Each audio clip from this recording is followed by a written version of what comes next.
రాజశేఖర్ ఎంతమంది గుర్తున్నాడు?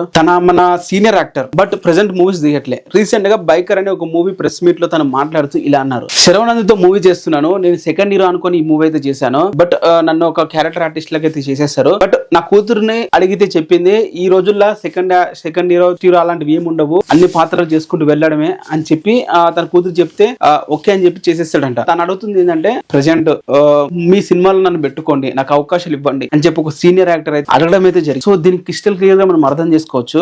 రాజశేఖర్ గారు ఒకప్పుడు సీనియర్ యాక్టర్, చాలా ఫేమస్ మూవీస్ చేశారు. ఠాగూర్ లాంటి మూవీ కూడా ఫస్ట్ తనే చెయ్యాలి, చిరంజీవి గారు తీసుకున్నారు, తర్వాత రీమేక్ రైట్స్ ఎక్కువ రేట్లు కొనుక్కొని తను చేస్తాడని తెలిసిన తర్వాత సో ఇలాంటివి ఎన్నో చేసి తన కెరియర్ మొత్తం స్పాయిల్ అయితే అయిపోయింది. సో ఇప్పుడు వచ్చేసి తను మూవీలను పెట్టుకొని అని అడుగుతున్నాడు.